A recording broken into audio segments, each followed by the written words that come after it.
নমস্কাৰ জ্ঞান গুৰুকুললৈ আপোনালোক সকলোকে স্বাগতম জনাইছো আমি ইতিমধ্যে চাইছিলো market equilibrium chapter 2 HS second year NCERT microeconomics যিখন টেক্সট বুক তাৰে 5 নম্বৰ চেপ্টাৰ 2 ওকে তাৰে প্ৰায় আমাৰ অলৰেডি আমাৰ what is equilibrium excess demand excess supply বিষয়ে পঢ়া হল আৰু তাৰ লগতে লেবাৰ মাৰ্কেটৰ কথাও আমি কিছু পঢ়িলো যে লেবাৰ মাৰ্কেটত equilibrium ways to কেনেদৰে সেটআপ কৰা হয় বা marginal revenue product of labor কি then VMPL কি এই গুটেখিনি কথা আমাৰ অলৰেডি পঢ়া হৈ গৈছে আজি আমি চাম যে চেঞ্জ ইন ডিমান্ড কাৰ্ভ আৰু তাৰ ইম্প্যাক্ট টু প্ৰাইজৰ ওপৰত কি পৰে ওকে আজি চাম যে আমি চেঞ্জ ইন ডিমান্ড ৰাইট আৰু তাৰ ফলত আমাৰ প্ৰাইজৰ ওপৰত কি ইম্প্যাক্ট পৰিব হেতু চাম ঠিক আছে সো মই ডায়াগ্ৰামটো আঁকি লৈছো এইফালে আমি লম কোয়ান্টিটি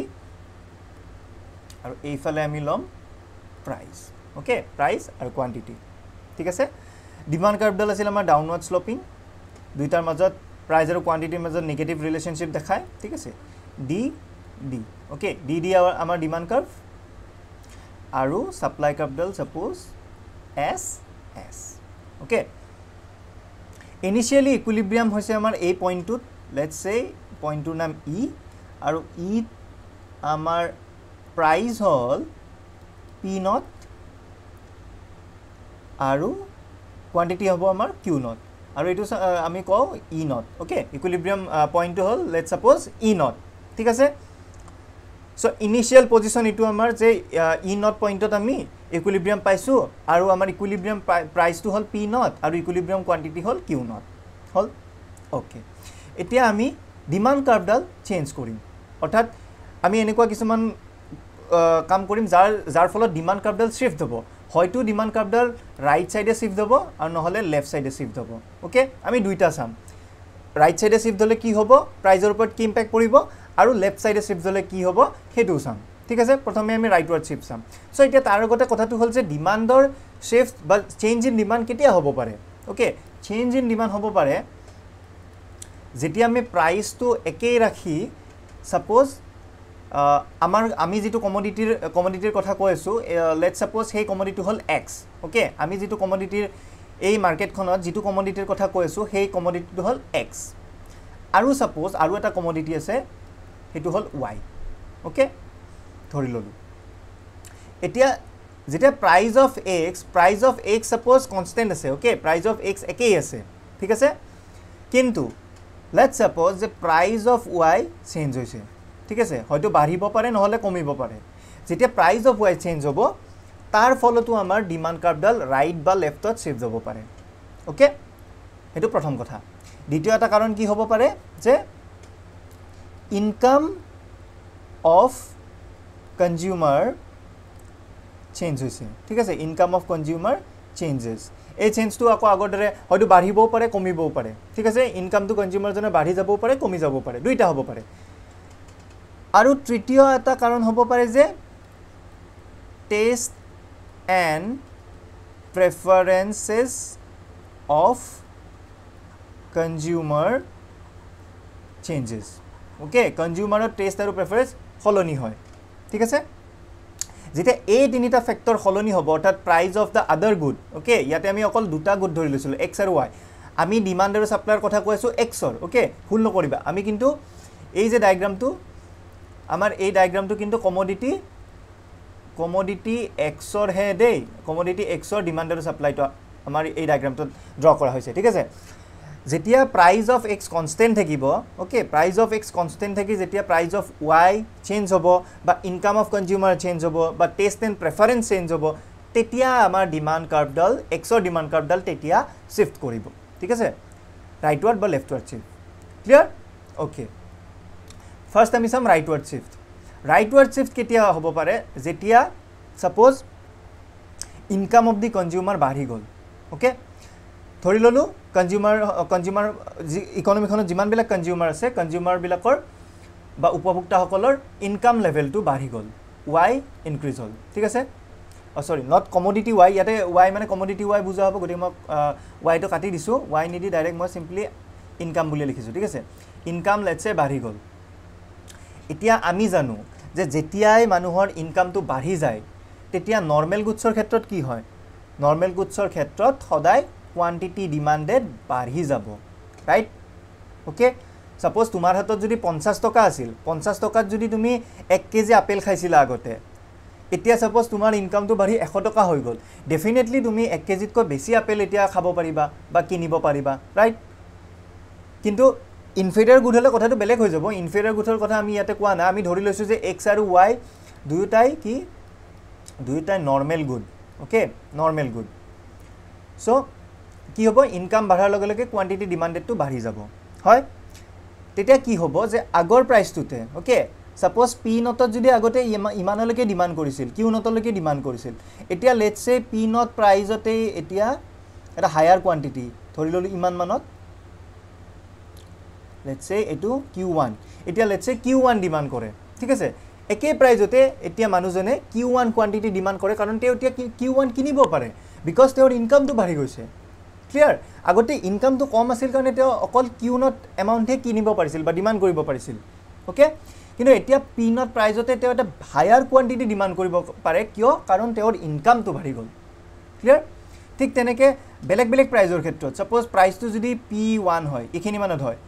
এখিনি মানত থাকোতে তেওঁ আগতে ইমানখিনি কিনিব পাৰিছিল এইটো পইণ্টত কিনিব পাৰিছিল সে ইমানখিনি এতিয়া লেটস সে তেওঁ ইমানখিনি কিনিব পাৰে ওকে ইমানখিনি কিনিব পাৰে ইমানমান ঠিক আছে ইমানমান কিনিব পাৰিব সো প্ৰত্যেকটো প্ৰাইজৰ কাৰণে তেনেদৰে আমি এটা হায়াৰ কোৱান্টিটি কিনিব পাৰিম বুজিছা নহয় প্ৰাইজ একেই থাকিব সাপোজ মানে প্ৰত্যেকটো এটা প্ৰাইজ লেভেলৰ কাৰণে এতিয়া যেহেতু মানুহজনৰ ইনকামটো বাঢ়ি গ'ল তেওঁ আগতকৈ বেছি কোৱান্টিটি কিনিব পাৰিব ক্লিয়াৰ আগতকৈ বেছি কিনিব পাৰিব সো তাৰ ফলত কি হ'ব এই ডিমান্ড কাৰ্ভডাল ৰাইটৰ ফালে শিফট হৈ যাব ওকে এনেকুৱা সাপোজ এনেকুৱা হৈ গ'ল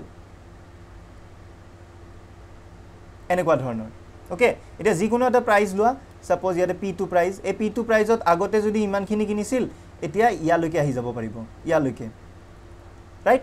এতিয়া বেছি কোৱান্টিটি এটা কিনিব পাৰিব সো যেতিয়াই মানুহজনৰ সাপোজ ইনকামটো বাঢ়ি গ'ল তো কি হ'ল তাৰ ফলত কি হ'ল যে তেওঁৰ কাৰ্ভডাল ৰাইটৰ ফালে শিফট হ'ব ডিমান্ড কাৰ্ভডাল সাপ্লাইডাল একে থাকিব কাৰণ সাপ্লাইৰ ক্ষেত্ৰত কোনো হাল হলনি হোৱা নাই ওকে মাৰ্কেটেহে সাপ্লাই কৰি আছে আমি হাউস হোল্ডাৰৰ ইনকাম বঢ়াৰ কথা কৈছো ৰাইট সাপ্লাইডাল একে থাকিব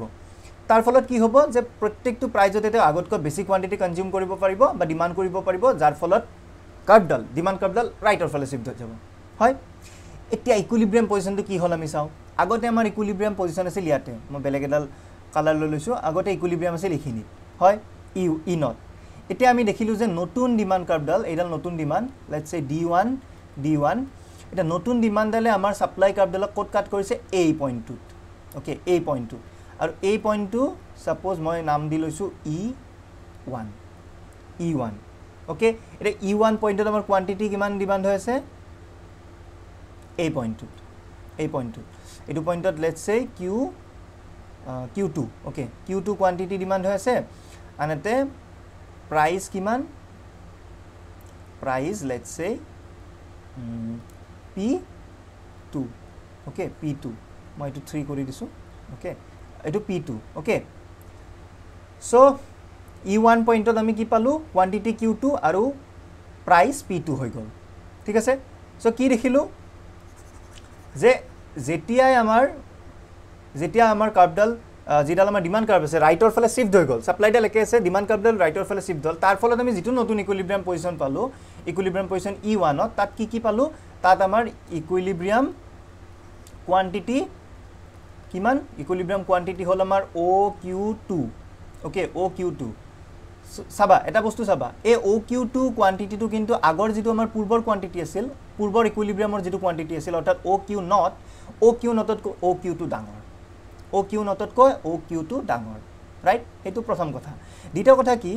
আমি যেটো ইকুইলিব্ৰিয়াম প্ৰাইস পালো কি হ'ল আমাৰ ইকুইলিব্ৰিয়াম প্ৰাইসটো হ'ল 0p2 and this is also greater than our previous equilibrium price অৰ্থাৎ আমাৰ আগতে যেটো ইকুইলিব্ৰিয়াম প্ৰাইস আছিল অৰ্থাৎ OP নটতকৈ OP2 ডাঙৰ ওকে OP নটতকৈ OP2 ডাঙৰ সো তাৰ ফলত আমি গুটেইখিনি চাই এটা কথা ক'ব পাৰো যদি ডিমান্ড কাৰ্ভডাল ৰাইটৰ ফালে শিফট হয় তেতিয়া কি হ'ব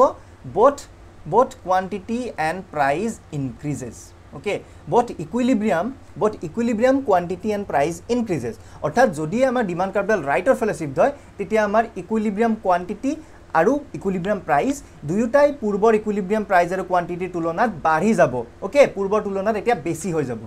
ক্লিয়াৰ হেতু ডিমাণ্ড কাৰ্ভডাল ৰাইটৰ ফালে শিফ্ট কৰিলে হ'ব ওকে ওকে হেতু কথা আমি গম পালো এতিয়া আমি চাম ডিমাণ্ডডাল লেফটৰ ফালে শিফ্ট কৰিলে কি হয় ঠিক আছে এটো আমি গম পালো ৰাইটৰ ফালে সো মই মুছি লৈছো এখিনি আৰু ইয়াতে এটা কথা মই কল ইনকামৰ কথাটো কলো ইনকাম চেঞ্জ নহয় এনেকুৱা হ'ব পাৰে যে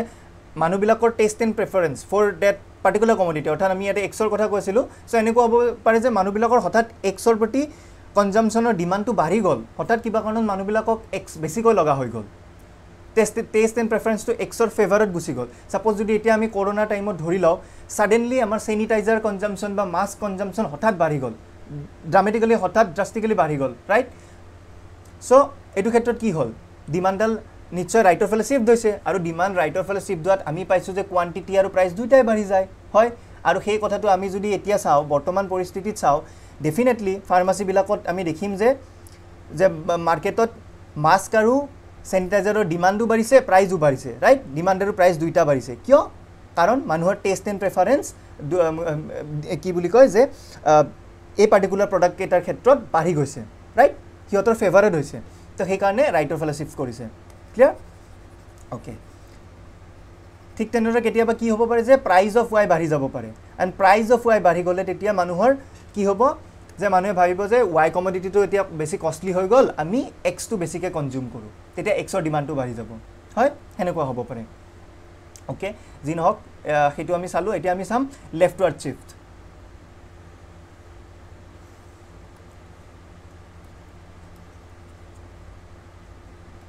এফালে আমি লম quantity this is our initial demand dd itu amar initial supply ss now let's say kiba eta karonot suppose manuhor income komi gol ba taste and preference x or proti manuhor nuhua hoy gol okay nuhua hoy jabo pare ulta hoy jabo pare etia suppose kiba eta belek commodity pale y proti beshi manuhor taste and preference bari gol okay tenekwa hobo pare ba y dam komi jabo pare right enekwa kiba belek ei tinitar khetrot ulta hole okay suppose income কমি গল আমি ধৰি ললো income decrease হল ঠিক আছে income যেটা কমি গল তেতিয়া কি হ'ব এই ডিমান্ড কাৰ্ভডাল এবাৰ লেফটৰ ফালে শিফ্ট হ'ব ডি ডিৰ পৰা আহি লেটস সে সৰি ডি ডিৰ পৰা আহি এবাৰ লেটস সে ডিমান্ড কাৰ্ভডাল আমাৰ নতুন ডিমান্ড কাৰ্ভডাল পালো d1 ওকে এডাল ইনিশিয়াল আছিল এটা আমি চাও ইনিশিয়ালি আমাৰ ইকুইলিব্ৰিয়াম পজিশন আছিল a2 E not amar kiman price asil amar P not quantity amar equilibrium quantity kiman asil Q not hoy eta ami kolu je income to komil manor income komar loge loge manutur সেই particular commodity x or demand to komi gol demand komar folot x or jital demand curve asil dd tarpor ami d1 loke left or fale shift kor dilu hoy left or fale shift hoy gol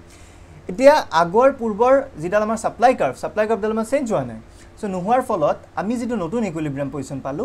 এইটো পালো okay এইটো পইণ্টক মই নাম দিলৈছো E1 okay E1 ত আমাৰ ইকুইলিব্ৰিয়াম quantity এটা কিমান হ'ব Q1 আৰু ইকুইলিব্ৰিয়াম প্ৰাইস কিমান হ'ব P1 ওকে ৰাইট এতিয়া আমি যদি চাও at new equilibrium কি new equilibrium point to E naught okay income change হোৱাৰ পিছত যেটো equilibrium point E naught ত আমি কি পাইছো equilibrium price কিমান হৈছে equilibrium price আমাৰ হল OP1 okay না এইবাৰ কিন্তু চাবা এবাৰ আকৌ OP1 price টো কিন্তু OP naught তকৈ কম হয় OP naught এটো price আৰু OP naught তকৈ কম OP1 ঠিক আছে এবাৰ price টো কম then equilibrium quantity কি হ'ব equilibrium quantity যদি আমি চাও এবাৰ equilibrium quantity কি হৈছে OQ1 correct OQ1 আকৌ OQ1 কিন্তু আকৌ OQ নটতকৈ সৰু হয় OQ নটতকৈ সৰু সো এইবাৰ আমি দেখিলো যে যেতিয়া আমাৰ চেঞ্জ টু লেফটৰ ফালে হল অৰ্থাৎ ডিমান্ড কাৰ্ভডাল যেতিয়া আমাৰ লেফটৰ ফালে শিফট হল তেতিয়া আমি কি দেখিলো যে লেফটৱাৰ্ড শিফট হলে লেফটৱাৰ্ড শিফট ডিমান্ড কাৰ্ভৰ কথা কৈছো দে যেতিয়া ডিমান্ড কাৰ্ভডাল লেফটৱাৰ্ড শিফট হয় তেতিয়া কি পালো যে both equilibrium price and quantity decreases, right? Both equilibrium price and quantity decreases. অর্থাৎ পূৰ্বৰ যেটো equilibrium price আৰু quantity আছিল তাৰ তুলনাত নতুন equilibrium price and quantity decrease হ'ব কমি যাব হয় আৰু equilibrium point টো যদি আমি চাও লেফটৰ ফালে হ'ব ওকে আগৰবাৰ ৰাইটৰ ফালে গুছি গৈছিল এবাৰ লেফটৰ ফালে আহিব আৰু তাৰ ফলত both equilibrium price and quantity কমি যাব ঠিক আছে এইটো গম পালো আমি যেতিয়া ডিমান্ড কাৰ্ভডাল শিফট হয় সাপ্লাইডাল একে থাকে ওকে আৰু এইখিনিতে এটা কথা ইয়াতে আমি এটা কথা ধৰি লৈছো যে মাৰ্কেটখনত নাম্বাৰ অফ ফাৰ্মস নাম্বাৰ অফ ইন্ডিভিজুৱেলস একে আছে ওকে হেতু অ্যাজাম্পশন এটা আছে আদাৰৱাইজ যদি নাম্বাৰ অফ ফাৰ্মস চেঞ্জ হয় তেতিয়া সাপ্লাইডালো শিফট হৈ যাব সো আমি ধৰি লৈছো যে number of firms fixed and number of Okay, number of individuals তোৰ কথা কোৱা নাই কাৰণ আমি ডিমান্ডৰ শিফটৰ কথা কৈছো যেতিয়া আৰু এটা কথা হ'ব পাৰে যে কেতিয়াবা কি হ'ব পাৰে নাম্বাৰ অফ ফাৰ্ম তো ফিক্সে আছে right number of farm fix থকা কি হৈছে আমাৰ যেটো সাপ্লাই আছে সাপ্লাইডাল কনস্ট্যান্ট হৈ আছে এস কনস্ট্যান্ট সাপ্লাই কাৰ্ভডাল একে হৈ আছে চেঞ্জ হোৱা নাই কিন্তু যদি মই যি তিনিটা কাৰণ কৈছিলো প্ৰাইস অফ আদাৰ গুডস বা ইনকাম হেগিটাৰ বাহিৰেও আৰু এটা কি হ'ব পাৰে ইন কেস কেতিয়াবা consumer বাঢ়ি যায় হে পাৰ্টিকুলাৰ কমোডিটিটোৰ কনজিউমার বাঢ়ি যায় okay if consumers of commodity x আমি x ৰ কথা পাতি আছিল তো if consumers of x increases তেতিয়া কি হ'ব ডিমান্ডাৰ শিফট হ'ব টু ৰাইটৰ ফালে শিফট হ'ব আৰু তেতিয়া প্ৰাইস আৰু কোয়ান্টিটি ডিমান্ডেড বাঢ়ি যাব হয় তেতিয়া ৰাইটৱাৰ্ড শিফট হ'ব ওকে আৰু যদি কনজিউমাৰ্স অফ এক ডিক্ৰিজ হৈ যায় তেতিয়া আকৌ লেফটৱাৰ্ড শিফট হ'ব ঠিক আছে অবভিয়াস কথা কাৰণ কিবা এটা বস্তুৰ যদি কনজিউমাৰ হঠাৎ বাঢ়ি গল এক্স্যাক্টলি আমাৰ বৰ্তমান সময়ত চালে আমি গম পাম যে মাস্কৰ কনজিউমাৰ বাঢ়ি গৈছে ৰাইট বা স্যানিটাইজাৰৰ কনজিউমাৰ বাঢ়ি গৈছে তাৰ ফলত কি হৈছে যে ডিমান্ড কাৰ্ভডাল ৰাইটৰ ফালে শিফট হৈ যাব ওকে সো এইটো এটা কাৰণ মনত ৰাখিবা কনজিউমাৰ অফ দ্যাট কমোডিটি যদি বাঢ়ি যায় তেতিয়াও ডিমান্ডডাল ৰাইটৰ ফালে শিফট হ'ব হয় ঠিক আছে এইখিনিয়ে ডিমান্ডৰ কথা নেক্সট ক্লাছত আমি সাপ্লাই শিফটটো চাম ওকে সো থ্যাংক ইউ আৰু তোমালোকক ৰিকুৱেষ্ট কৰিম আমাৰ ভিডিও বিলাক প্লিজ শেয়াৰ কৰি দিবা যাতে বেলেগ মানুহে চাব পাৰে আৰু লগতে সাবস্ক্ৰাইব কৰিবা আমাৰ চেনেলটো লেটেষ্ট নটিফিকেশন বিলাক পাবৰ বাবে লগতে কমেন্ট কৰি জনাবা কেনে লাগিছে ভিডিও বিলাক কিবা সাজেশন দিব খুজিলে দিব পাৰা আৰু লগতে কিবা ডাউট থাকিলে প্লিজ জনাই দিবা থ্যাংক ইউ